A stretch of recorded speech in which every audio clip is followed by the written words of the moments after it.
Oh, if you've done any sort of backyard setup photography, done any nest photography, I guarantee you've run into that situation. You're either looking on your phone, you're grabbing a bite to eat, nature calls, and that moment you've been waiting for happens and you weren't ready for it. Today's video, we're going to show you how to utilize Nikon's Auto Capture so that you don't miss the shot. We're going to look at two really simple ways to set it up, super effective, super easy. So stick around, you can find out how.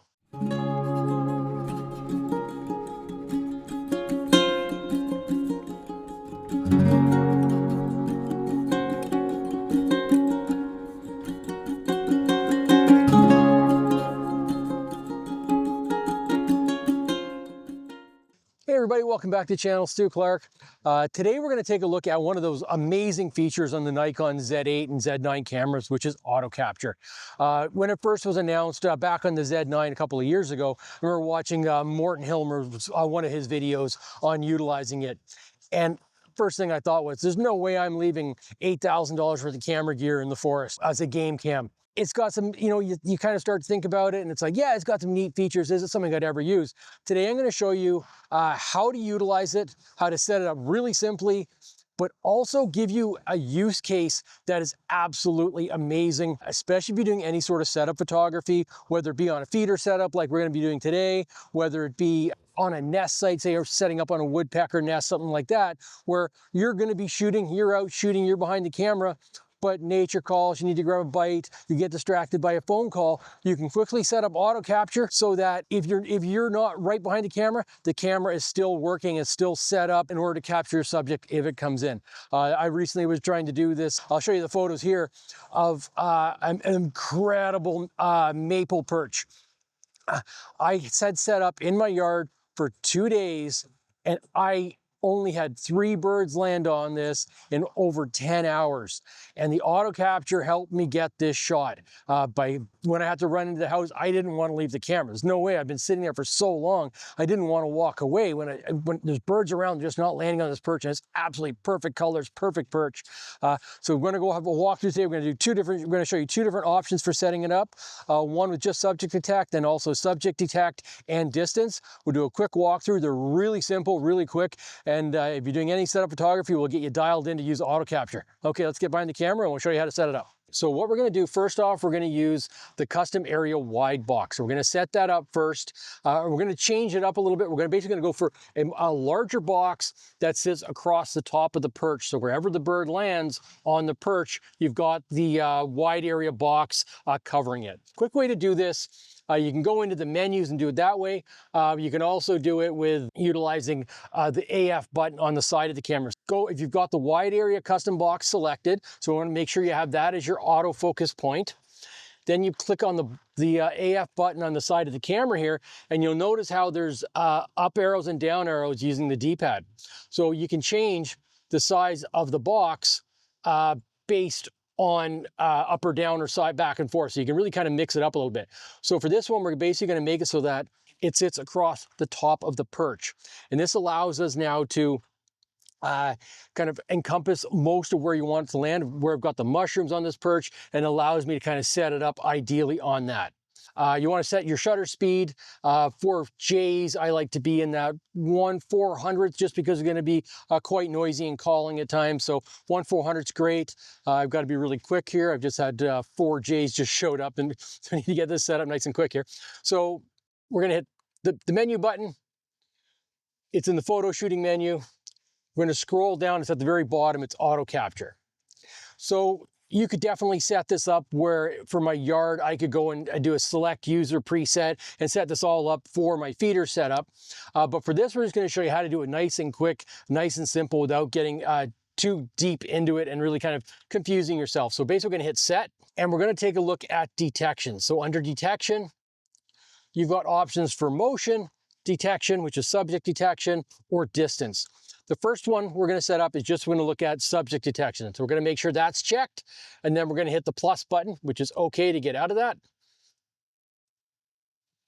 Okay, now we're going to go to subject detection. We're going to hit the button. I found for this one, I've been using 4 in the yard. It works really well. If you're depending on how far you are from your subject, how small your subject is, you might need to play with that a little bit. For myself, I found 4 to work quite well. We're going to hit the minus button at the bottom, and this will pop up the subject detection. Right now, bird detect is not available as an option here, so we're going to use animal detect. And then we're going to hit the I button. Once you've selected that, we're going to hit the I button again to get back out. Now, all these ones are grayed out because we're not going to utilize them for this setup. All we're using is subject detect. Because we've got quite a narrow parameter for where we're allowing to focus on the perch, we're just going to use subject detect and keep it nice and simple. Now we're going to go to time. This one's quite important, and what I think the best parameters in a feeder setup, I think 3 seconds with 0 seconds in between. So what that means is that when a bird lands in front, subject detect, it shoots for 3 seconds. At 20 frames per second, that means you're getting 60 shots like that. The reason you only want to go 3 seconds, if you go 10 seconds, you're going to end up with, a lot more photos really quick. And I think having the 3 seconds makes sense for birds because they're on the perch, off the perch, and gone. I like the 0 seconds in between because if a bird lands and is hopping around and looking great, you want to be able to kind of let the camera keep shooting. You want to be able to take advantage of that shot. And like I said, a lot of times because this is going to be, we are in proximity. This is not setting up the camera for in the wilderness. This is setting up the camera when we're in proximity of it. So 3 seconds and then 0 seconds in between wait. So that way it'll shoot for 3 seconds. The subject is still there. It keeps shooting. So that way you kind of get continuous shooting until the subject moves. If you set it up to say 10 seconds, for example, the subject lands on the perch and then jumps off, it still shoots for 10 seconds. You get 10 seconds with no subject. So I think that 3 seconds is kind of the perfect burst. That's generally how long a bird will land on a perch, if not shorter. So I think it's a great way to go. Now we've got that set up. We're going to hit OK. Now we're going to hit I. And you can see at the bottom it says start. So now we're just going to hit the start button. So now the camera is basically in standby mode.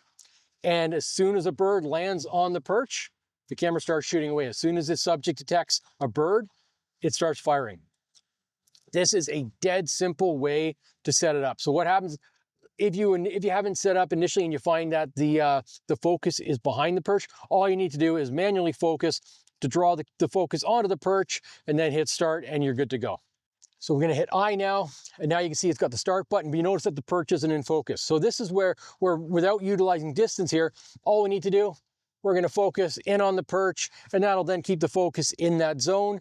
And for all my testing we're doing out here, it works super well. It works really effective.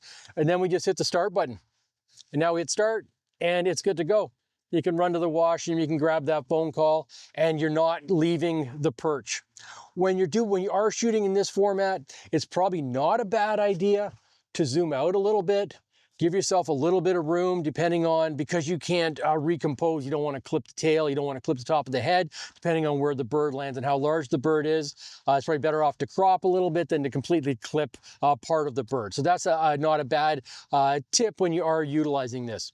But that's kind of a nice and simple way to kind of set up auto capture now.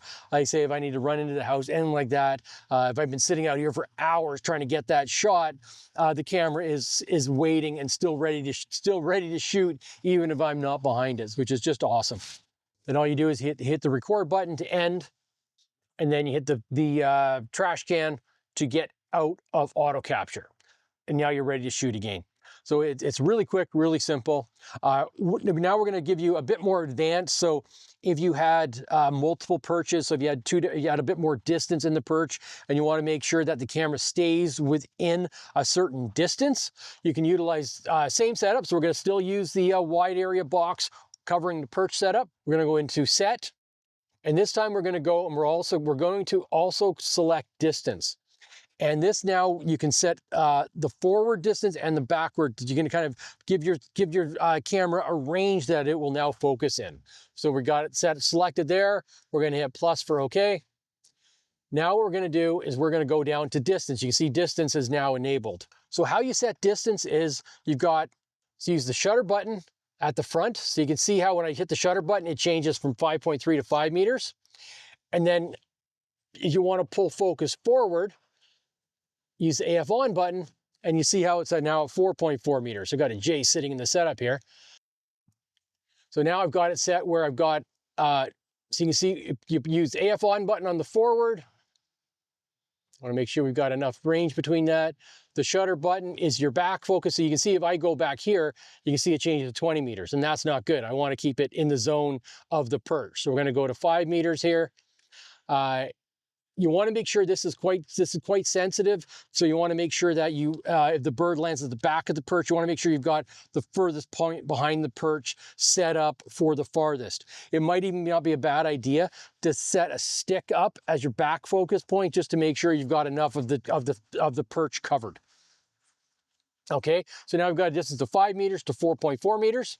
We hit the I button now. You can see we've got so we've got subject detection, we've got 4.4 meters to 5 meters, the inside to outside distance, and then we've got record time of 3 seconds and a wait time of 0 seconds in between. Hit the I button again. Then you just hit the record button and it starts up the auto capture for you.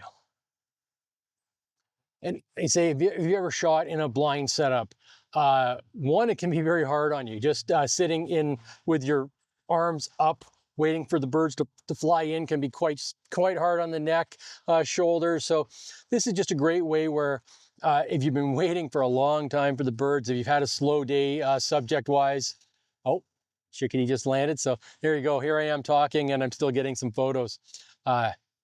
It's just an amazing way to take advantage of the tech in these cameras, but in these setups, and this would be great if say you're on a woodpecker nest or something like that, and you want to be able to back off a little bit and give them a bit of space. It's a great way of doing that as well, where you can just back off a little bit, set the camera up. You're still in proximity to it, but you're able to just, get the shot and give them a bit more space and not crowd the nest site. So in that situation, this would be a great application of this.